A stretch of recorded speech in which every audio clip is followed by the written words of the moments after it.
हो गया। चलो हम लोग आज चैप्टर स्टार्ट करने वाले हैं 10 का क्या है, त्रिभुज। ठीक है, उसमें आपको त्रिभुज में पढ़ने से पहले आपको पढ़ना पड़ेगा समरूप, फिर आपका क्या पड़ेगा, सर्वांगसम पढ़ना पड़ेगा। नहीं तो पहले हम लोग देख लेते हैं समरूप किसे कहेंगे, फिर देखेंगे कि सर्वांगसम किसे कहते हैं। ठीक है, चलिए तो पहले हम लोग स्टार्ट करने वाले हैं समरूप, उसके बाद फिर स्टार्ट करेंगे सर्वांगसम। चलिए, समरूप का मतलब होता है समरूप, यानी उसके समान। बात समझ में आई? सम का मतलब बराबर, रूप का मतलब समझ ही रहे होंगे, उसके ही समान। नहीं, यानी समरूप का मतलब समरूप यानी उसके समान। नहीं, समरूप का मतलब क्या हुआ, उसके समान। ठीक है, तो हम एक वृत्त बनाते हैं। अच्छा, ये आपका वृत्त हुआ, फिर ये आपका वृत्त हुआ। ठीक है, इसमें क्या होता है, इसमें समरूप का मतलब उसके ही समान है, लेकिन इसमें आकृति अलग अलग होती है। आकृति का मतलब उसके बड़ा छोटा हो सकता है।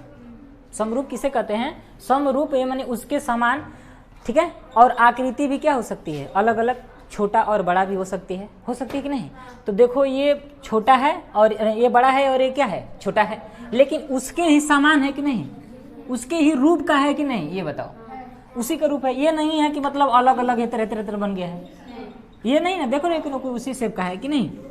अच्छा, इसमें मैंने बोला अभी कि बड़ा या छोटा हो सकता है, अभी बोले ना कि उसके समान होगा लेकिन बड़ा और छोटा भी हो सकता है। इसका हम मान लेते हैं कि त्रिज्या आपकी 4 सेंटीमीटर है, इसका त्रिज्या कितनी है, 2 सेंटीमीटर है। लेकिन अच्छा, मैंने बोला कि बड़ा और छोटा हो सकता है। क्या देखो, ये छोटा है और ये क्या है, बड़ा है, लेकिन उसकी आकृति के जैसा है कि नहीं। ठीक है, बात समझ में आई। चलो अब देख लेते हैं और कुछ देख लेते हैं। जैसे में आप देखेंगे एक वर्ग, क्या देखेंगे, एक वर्ग, और एक ये भी क्या देखेंगे, वर्ग।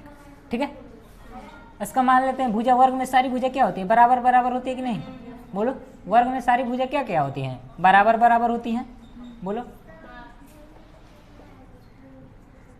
लेकिन देखो, इसके ही जैसा है एकदम टू कॉपी, लेकिन ये है कि ये छोटा है और ये क्या है, बड़ा है। यही ना हो सकती है। इसका माप 6 सेंटीमीटर है, इसका माप कितना है, 4 सेंटीमीटर है। समझ में आई, लेकिन उसके ही जैसा है। ठीक है, और कुछ देख लेते हैं। जैसे में आप देखेंगे त्रिभुज, क्या देख लेते हैं, त्रिभुज। और अभी कुछ बात बतानी है। ठीक है, त्रिभुज में ये तो पता होगा कि 90 डिग्री एंगल होगा, ये भी 90 डिग्री एंगल होगा। अच्छा, एक छोटा बना लेना चाहिए था, नहीं तभी ना होगा समरूप। ये भी 90 डिग्री होगा, ये भी 90 डिग्री होगा, उसके ही समरूप जैसे है कि नहीं। ये है कि मान लेते हैं कि ये 2 है, ये 4 है, ये आपका 2.5 हो जाएगा, तो ये आपका 5 हो जाएगा, ये आपका 1 हो जाएगा, तो ये आपका क्या हो जाएगा, 2 हो जाएगा। बस समझ में आई। लेकिन ये है कि ये छोटा है, ये बड़ा है, इसका माप क्या है, अलग अलग है कि नहीं। मैंने बताया था कि जो उसका साइज क्या होगी, माप होगी, छोटा भी हो सकती है, बड़ा हो सकती है, लेकिन उसी के समान होगी। बात समझ में आई। अच्छा, जरूरी नहीं है कि जो त्रिभुज है ना, अच्छा त्रिभुज तो ये भी है, त्रिभुज तो ये भी है, जरूरी नहीं है कि उसी के जैसा होगा। नहीं, अरे भाई, त्रिभुज इसे भी कर सकते हैं, त्रिभुज इसे भी कर सकते हैं, हाँ समरूप नहीं है। अच्छा, और कुछ मैं बताने वाला हूँ, देखना। ये तो समझ में आई। चलो अब थोड़ा देखना, थोड़ा दो ना मिटाने वाला। यहाँ पे एक थैली लड़का लेके आया है, तेरे पैसा रखने वाला झोरिया, में रख लेंगे। ठीक है, चलो अब देखो कुछ और बात बताने वाले हैं। जैसे कि आप ले लेते हैं त्रिभुज, त्रिभुज ले लिए, ये भी क्या ले लिए, त्रिभुज लिए। बड़ा छोटा ले लो, मान लो कि बड़ा छोटा है। ठीक है, अब हम इसको क्या करते हैं, इसका कोण ले लेते हैं आपका कितना। अच्छा, इसको मान लेते हैं ABC, इसको PQR मान लेते हैं। बस समझ में आई। समझो, कभी पढ़े हो S का नियम, साइड एंगल साइड का नियम, एंगल एंगल एंगल, पढ़े कि नहीं आप लोग। चलो कोई बात नहीं, पढ़े हैं ना 9th में। चलो अब देख लेना, इसमें थोड़ा एक छोटी आकृति बनाने लेनी चाहिए थी तो समरूप हो जाती।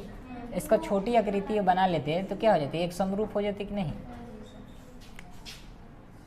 इसका छोटी आकृति बना लो, PQR हो जाएगी। बात समझ में आई। अगर मान लेते हैं कि इसका माप, देखो मैंने कल आपको एक समरूप का नियम पढ़ाए थे कि अगर ये भुजा इसके बराबर होगी तो ये भुजा इसके बराबर होगी, तो ये भुजा इसके बराबर होगी। कल पढ़ाए थे कि नहीं पढ़ाए थे। अगर एंगल मान लेते हैं कि यहाँ पे देखो पहला नंबर देखो, अगर इसको एंगल मान लेते हैं 70 डिग्री तो ये भी कितनी होगी 70 डिग्री। बात समझ में आई। अब बचा, अच्छा सुनो सुनो सुनो एक बात और, जब ये दोनों भुजा बराबर होंगी तो ये भी दोनों भुजा क्या होंगी, बराबर होंगी। जब दो भुजा बराबर होंगी तो उनके कोण भी आपस में क्या होंगे, बराबर होंगे। उनके कोण भी आप क्या होंगे, तो इस भुजा के सामने ये वाली एंगल है, इस भुजा के सामने ये वाली एंगल है। अच्छा 70 हो गया है तो कितना बचा होगा, त्रिभुज के तीनों कोणों का योग 180 होता है। 180 में से 70 घट गया है, 70 घटा है तो बचेगा क्या, इतना 110। 110 जब इन दोनों भुजा बराबर हैं तो इनके कोण भी आपस में क्या होंगे, बराबर होंगे। तो हम कह सकते हैं कि ये भी 55 होंगे तो ये भी 55 होंगे। जब ये 55 होंगे तो ये भी 55 होंगे और ये भी 55 होंगे। हो सकता है कि नहीं। तो ये याद रखे रहना कि जब त्रिभुज के दो भुजा बराबर होते हैं तो उनके सामने वाला, ये देख रहे हैं ना एंगल, फिर इसके एंगल, फिर इसके एंगल, जैसे इसके सामने ये वाली एंगल, इसके सामने वाली ये वाली एंगल, ठीक है, क्या होंगे, बराबर होंगे। अच्छा जब इसके एंगल बराबर होंगे तो इनके साइड का मतलब भुजा, इनके भुजा के भी रेशियो आपस में क्या होंगे, बराबर होंगे। अभी मैं पढ़ाऊंगा, अभी नियम बताऊंगा, ठीक ना, लेकिन यहीं पे कुछ कुछ बता देते हैं कि आपको क्या हो गई, समझ में आएगी। कई तरीके हैं इसको बताने के लिए, अलग अलग तरीके से बताते हैं लोग। अच्छा 70 के सामने वाली भुजा क्या है। अच्छा मैंने कहा कि जब इनके एंगल का रेशियो मतलब एंगल बराबर है तो इनके साइड का भी रेशियो क्या होंगे, बराबर होंगे। इसका मतलब ये वाली इसके समान, ये वाली इसके समान, ये वाली इसके समान। याद रखे रहना कि जब एंगल बराबर हैं तो उनके साइड यानी भुजा के रेशियो आपस में क्या होंगे, बराबर होंगे। अच्छा देखो कई तरीके हैं, मैं दोनों तरीके बताऊंगा, लेकिन अभी आपको बताना नहीं चाहिए, चलो नहीं बताता हूँ। अरे अभी बताऊंगा, अभी उसका टर्म आएगा, एक ही दिन में थोड़े ना समाप्त हो जाएगी, ठीक ना। बस ये याद रख ले रहना कि एंगल जब समान हो, तीनों एंगल मतलब एंगल तो इनके साइड का रेशियो आपस में क्या होंगे, बराबर होंगे। चलो अब कुछ समझ लेते हैं और बात। ये तो बात समझ में आई ना कि ये भी क्या हो सकते हैं, समरूप हो सकते हैं कि नहीं, क्योंकि बड़ा छोटा हो सकता है। अच्छा अब वृत्त हो सकता है कि नहीं समरूप, क्योंकि मैंने बताया कि समरूप यानी उसके समान, उसके रूप का बड़ा छोटा हो सकता है कि नहीं हो सकता है। चलो तो ये समरूप वाली कहानी थी, समरूप वाली कहानी थी ना। अब हम लोग देख लेते हैं क्या, सर्वांगसम वाली देख लेते हैं। सर्वांगसम का मतलब सर्वांगसम, हाँ सभी अंग क्या हो, जैसे कि मतलब हम इतने बराबर के हैं तो हमारे ही साइज का आना चाहिए, वो सर्वांगसम होती है। सर्वांगसम यानी सभी अंग क्या हो, बराबर हो, बड़ा छोटा नहीं हो। इसमें दम बड़ा छोटा था सर्वांगसम, अरे समरूप में, लेकिन इसका दम अपोजिट है। नहीं सर्वांगसम यानी सभी अंग क्या हो, समान हो, उसी को क्या बोला जाता है, सर्वांगसम हो, सर्वांगसम, ठीक है। तो हम कह सकते हैं कि अगर मान लेते हैं कि देखो ये अगर आपका त्रिभुज है, ठीक है, तो यही सभी अंग समान हो, मतलब इसी साइज का भी क्या होना चाहिए, ये भी होना चाहिए। इसका मतलब ये कि जब ये देख रहे हैं मार्कर एक बराबर हो तो आपको कितनी मार्कर उधर से दिख रही होंगी, दो, एक ही दिख रही होंगी, इसी साइज का है। कैसे तुमको दिख गया जब एक ही साइज के है, दोनों 25 रुपया का मिलता है। तो दोनों ओर से देख रही है ना। अच्छा दोनों ओर से देख रही है, नहीं भाई इधर एक ओर से देखिए, एक ही दिखाई देगा ना, यही तो सर्वांगसम है। थोड़ा ये है कि इधर वाला उठ रहा है, उठना नहीं चाहिए, एकदम बराबर एक लेवल में होनी चाहिए, ठीक है। ये सर्वांगसम है, यानी ये मेरा हाथ भी देखोगे तो क्या है, सर्वांगसम है। नहीं बात समझ में आई। चलो और कुछ देख लेते हैं।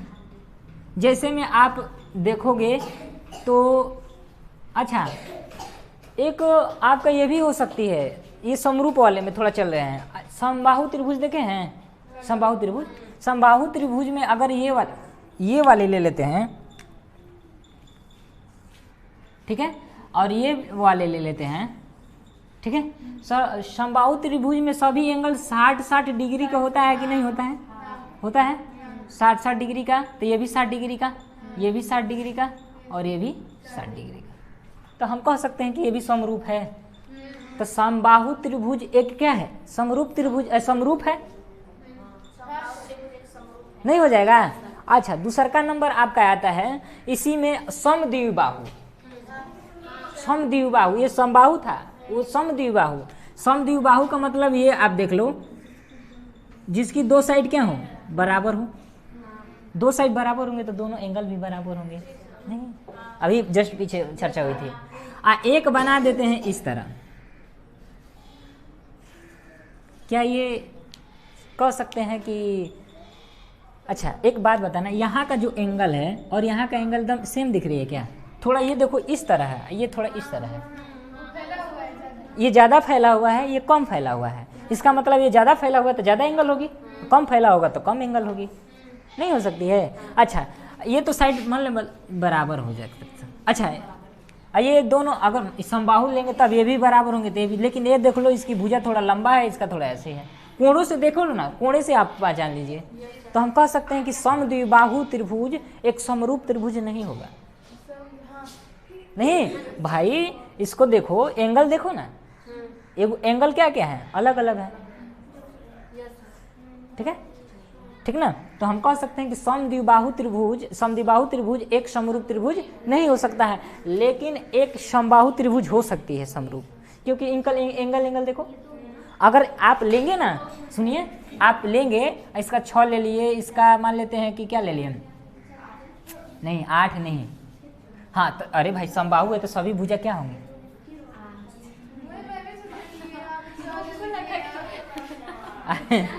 समबाहु त्रिभुज तो इनका, अच्छा जब समबाहु त्रिभुज के एंगल देख रहे हो कि समान है तो उनका साइड का रेशियो बताए थे कि समान होता है।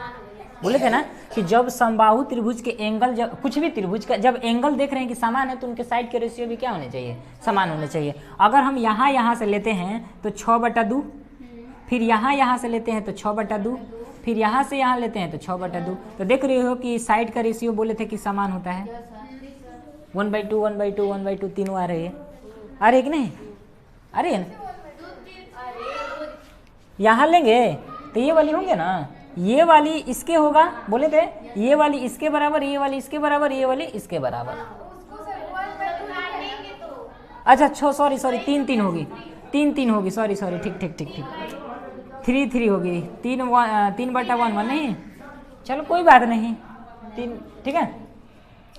तो हम ये कह सकते हैं कि ये समरूप होगा, हो सकता है कि नहीं। चलो और कुछ बात बता देते हैं, थोड़ा देखना कि जब समकोणिक क्या होता है, ठीक ना। समकोणिक जिनके दो कोण क्या हो, सुनो समान, यही से स्टार्ट हो रही है। किसी भी त्रिभुज के, ध्यान से सुनना, क्योंकि मैं एक सोच रहा था कि इसके लिए एक बात बता दूं, लेकिन एक बात यहाँ देखना सभी लोगों को कि एग्जाम में वही पास हो सकता है। देखो 3rd डिवीजन कौन पास होता है? 3rd डिवीजन हो गया, 2nd डिवीजन हो गया, और ये 1st डिवीजन। यही ना मान्यता होती है मेन, यही ना मान्यता होता है कि 1st 2nd 3rd कौन कौन होता है। तो जो व्यक्ति ध्यान से सुनता है उसका क्लियर है कि वो 1st डिवीजन से पास हो जाएगा। बात समझ में? जो व्यक्ति ट्यूशन में पढ़ रहा है या स्कूल में पढ़ रहा है, वो चुपचाप बैठकर ध्यान से सुन लिया तो वो 2nd डिवीजन पास हो जाएगा, ठीक है। सॉरी 3rd डिवीजन कितना, कौन सा व्यक्ति पास होगा? 3rd डिवीजन से पास होगा। खाली सिर्फ एग्जाम हॉल में नहीं, क्लास में वो सिर्फ सुन लिया बात को, टीचर का बात क्या कर लिया, सुन लिया, तो वो 3rd डिवीजन से पास होगा।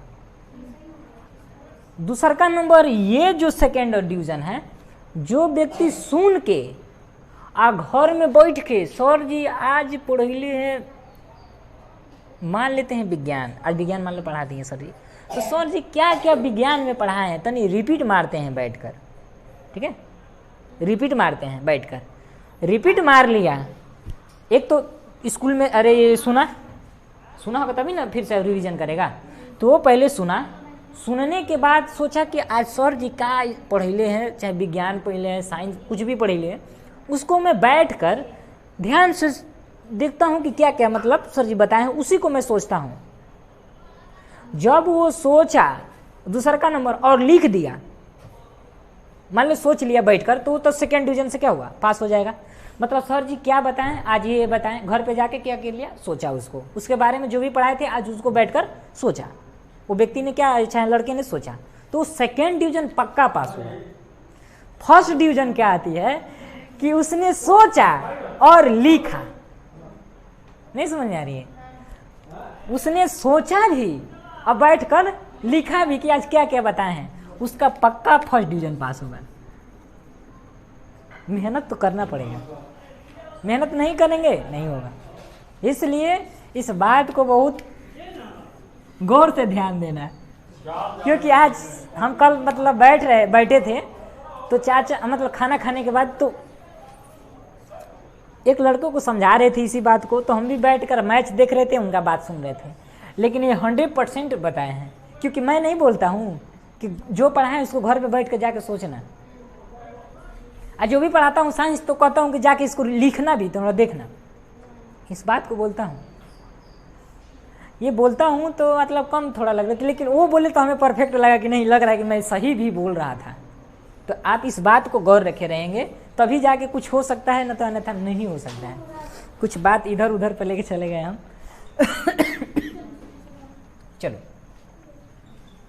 तो हम समरूप और सर्वांगसम पे थे, हमारा यहीं से बन जाएगा क्वेश्चन प्रश्नावली 1 का, ठीक है। मैंने इस समकोणिक मतलब बोल रहे थे जिसके दो मतलब त्रिभुज की आकृति, ठीक है, कब एंगल क्या हो, समान हो, एंगल क्या हो, समान हो।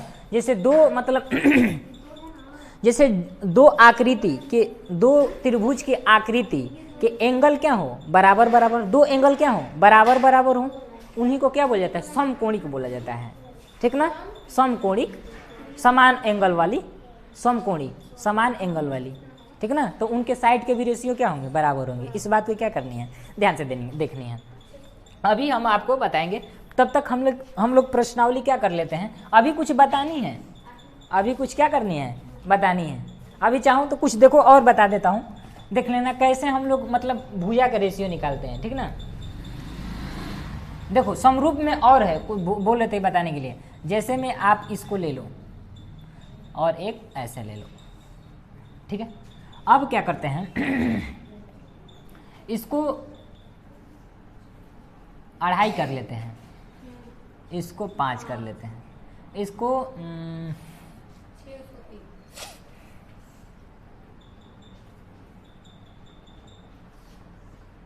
चलो देखते हैं, इसको 10 कर लो, इसको क्या कर लो, 2 कर लो, इसको 20 कर लो, तो इसको क्या कर लो, 10 कर लो।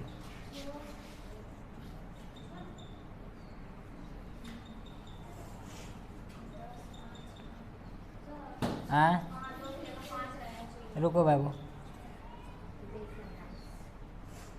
है ना। चलो, ये तो हमें पता है, समरूप का और रूल होता है ना, समरूप का और रूल होता है, देख लेते हैं कैसे कैसे इसका रूल होता है।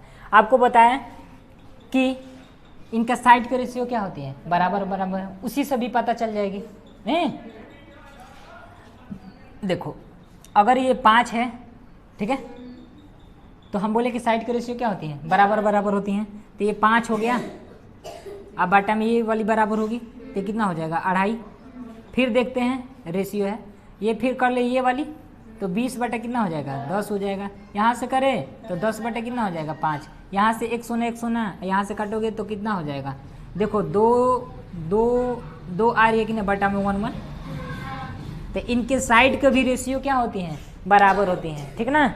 जब एंगल बराबर होता है तो उनके साइड का रेशियो बराबर होता है, जब एंगल बराबर होता है तो उनके साइड का रेशियो बराबर होता है। सुनो एक बात और ध्यान से, कि अगर जब दो एंगल बराबर होते हैं ना तो तीसरी एंगल खुद अपने आप वो बराबर हो जाती है। दूसरे त्रिभुज का बात बता रहे हैं, नहीं समझे?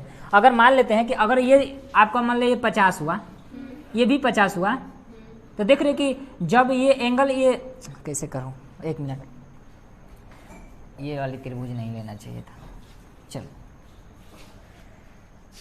अगर मान लेते हैं कि ये आपका 60 था, तो तीसरी भुजा हमेशा आपका ये जितना बराबर होगा ये भी उतने ही बराबर होगा, नहीं? बताओ, तभी नहीं 60 30 90 होगा। सुनो और एक बात, जब दो भुजा आपस में बराबर हो जाती है ना तो तीसरी भुजा का रेशियो भी, मतलब कहे तो कैसे, हाँ, तो उनके तीसरी भुजा भी आपस में क्या हो जाती है, बराबर हो जाती हैं। जब ये दो भुजा बराबर हुई तो ये जो भुजा है इसके बराबर खुद ऑटोमेटिक हो जाएगी, नहीं? बताए थे कि नहीं? जब ये दोनों भुजा बराबर हो जाएंगी तो तीसरी भुजा इसके बराबर हो जाएगी, पक्का है, नहीं समझे? अरे भाई ये भुजा बराबर है तो देख रहे कि ना शेप एक ही जैसा है, तो ये इसके बराबर हो जाएगी। बस बात समझ में आई। देखो और कैसे कैसे लोग निकालते हैं, देखना। चाहे अभी बताऊंगा, थेल्स परिमेय है, थेल्स, हाँ थेल्स परिमेय है, थेल्स वैज्ञानिक का नाम था। वो थेल्स परिमेय आपका क्या करेगा, वहीं से मेन है थेल्स परिमेय, समझ जाएंगे, समझ जाइएगा कि आधा आपका काम हो जाएगा। चलिए अब सवाल हम लोग प्रश्नावली देखते हैं। प्रश्नावली, चलो प्रश्नावली 6.1। अच्छा, कुछ भी दिया है, नहीं? देखो समरूप वाला हम कह सकते हैं कि देखो उसी रूप का है। देखो ये भी 50 है एंगल, तो 85 है तो ये भी 85, ये 70 है तो ये भी 70 है, ये 105 है ये भी 105 है, ये 100 है तो 100 है। ये क्या समरूप नहीं हो सकती है? एकदम हो सकती है। ये कि ये छोटा है वो बड़ा है। चलो हम लोग देख लेते हैं। अभी साइड एंगल साइड भी बतानी है, कोई दिक्कत नहीं है, बताया जाएगा। चलो, कोष्टक में दिए गए शब्दों में सही शब्दों का उत्तर करते हुए रिक्त स्थानों की पूर्ति कीजिए। अच्छा एक बात बताइए कि पूछा है कि सभी वृत्त होते हैं डॉट डॉट, बता दीजिए। सभी वृत्त होते हैं डॉट डॉट, समरूप होगा, सीधी बात है कि सभी वृत्त हैं। ये मान लो तो कि बड़ा है, ये आपका छोटा है, लेकिन उसी का रूप का है कि नहीं? तो हमारा आंसर मिल गया कि नहीं कि समरूप होगा? बोलो। चलो कोई अगला देखते हैं। पहला क्या हो जाएगा, समरूप ना, समरूप वाले पे क्लिक कर लेंगे। अभी बताए थे, अभी जस्ट पीछे इसका ही उदाहरण दे रहे थे। फिर आगे देखते हैं कि सभी वर्ग होते हैं समरूप होंगे। क्यों? कि देखो अभी बताए थे कि ये बड़ा हो जाएगा वर्ग, ये छोटा भी वर्ग हो जाएगी, लेकिन ये है कि इसका माप अलग है, इसका माप अलग है। 90 डिग्री का एंगल सब में बनती है। अरे भाई वर्ग है तो 90 डिग्री का वो एंगल बनेगा कि नहीं? तो हमारा आंसर भी क्या हो जाएगी, यही अगला समरूप। ठीक है, बोलो हो जाएगी कि नहीं? चलो कुछ अगला देखते हैं कि तीसर का कि सभी डॉट डॉट डॉट त्रिभुज होते हैं, समबाहु त्रिभुज होंगे। अच्छा समरूप होने का अभी मैंने जस्ट इससे पीछे बताया था, समरूप वाला भी, समबाहु वाला भी बताया और समद्विबाहु वाला बताया कि नहीं? तो इसका भी क्या हो जाएगा, समरूपी हो जाएगा। फिर तीसर का भी नहीं, बोलो। हाँ मतलब समबाहु होगा, आंसर क्या होगा, समबाहु। इसलिए नहीं बता रहा हूँ, फिर फिक्र पता कि पीछे बताया हूँ जस्ट। चलो अगला देखते हैं, डॉट डॉट हो नहीं सर, चौथा समान भुजाओं। हाँ चौथा समान, जब देखो भुजाओं की समान संख्या वाले दो बहुभुज समरूप होते हैं, फिर उनके संगत कोण क्या होते हैं, बराबर होंगे, तो संगत भुजा भी क्या होगी, समानुपाती होंगी। समानुपाती का मतलब समान,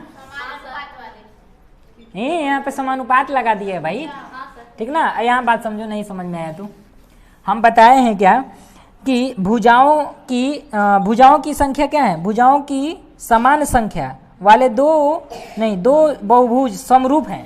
सुनो, दो बहुभुज क्या हैं, समरूप है। मान लो कोई त्रिभुज है और क्या है, बताओ, समरूप है, तो इनके साइड के रेशियो का मतलब साइड के रेशियो आपस में बराबर होंगे, नहीं बराबर होंगे। तो पहला वाला में आपका बराबर और दूसरा वाला में क्या होगा, समरूप होगा। नहीं समझ में आया बाबू? हाँ समानुपाती। अरे उनके संगत भुजाओं का रेशियो मैंने बोल रहा था कि बराबर होता है। बराबर का मतलब समानुपाती होता है। पहला वाला में समान बराबर, दूसरे वाला में समानुपाती हो जाएगा। बात समझ में आई? चलो दूसरा का नंबर बोल रहा है, क्वेश्चन नंबर 2, इसे मिटाने के लिए दोनों।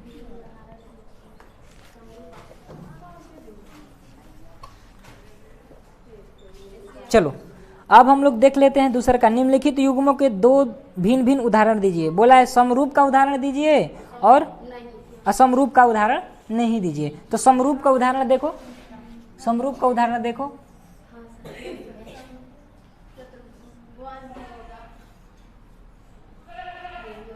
नहीं हो सकती है, ये समरूप का हो जाएगा। हो जाएगा कि नहीं?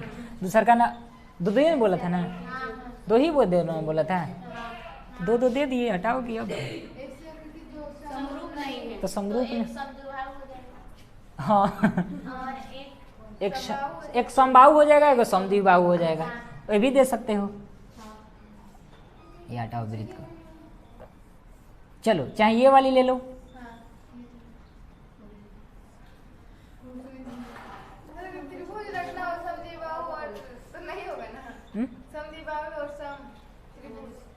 समद्विबाहु और सम त्रिभुज। काहे का? हाँ वो भी हो सकती है। लो अलग अलग नहीं हो गया है अलग अलग नहीं हो गया है। हम नहीं कर सकते कि समरूप नहीं है। चलो अगला देखते हैं। बताइए कि निम्नलिखित चतुर्भुज समरूप है या नहीं है। चलो बता देते हैं भाई। क्वेश्चन नंबर 3 है क्या? अब वही नहीं, अब वही ना आय कर रही है। आगे देखो जब रचना करेंगे ना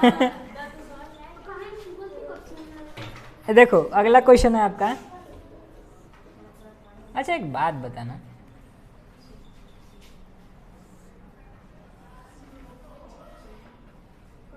यहाँ देखो बाबू, हमें तो पता है कि इसमें बताना है कि समरूप है या नहीं है। हमें सीधे सीधी देख रही है कि ये एक वर्ग जैसे बन रही है, ये आयत है, तो सीधे कह सकते हैं कि ये समरूप नहीं है। ये वर्ग है, ये आयत है। मैं लिख नहीं रहा हूँ माप, अच्छा लिख दे रहा हूँ। देखो ये 1.5 हो जाएगा, ये भी 1.5 हो जाएगा। सम चतुर्भुज है नहीं?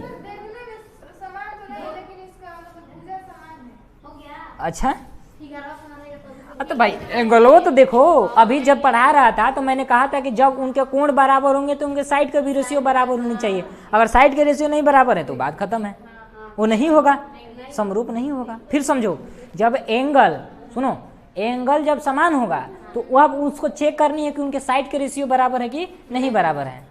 तो देख रहे हो कि पहले ये एंगल नहीं है, मिल रहा है, तो साइड के रेशियो बराबर हो या ना बराबर, उससे क्या मतलब है? ठीक है, तो हम देख रहे हैं ये भी 1.5 है, ये भी 1.5 है और ये भी 1.5 है। ये कितनी है? ये सम है, ये 3 है। तो पहले तो एंगल तो चेक कर लो, सेंटीमीटर लिख लेना। पहले तो एंगल चेक कर लो। ये देख रहे हो कि 90 डिग्री का बन रहा है, यहाँ बन रहा है, तो देख रहे हैं कि सीधे ये समरूप नहीं है। ये आपका चैप्टर क्या हुआ? समाप्त हुआ। उसके बाद हम लोग देखेंगे अगला प्रमेय आपका थेल्स प्रमेय। ठीक ना? मिलेंगे हम लोग अगले वीडियो में।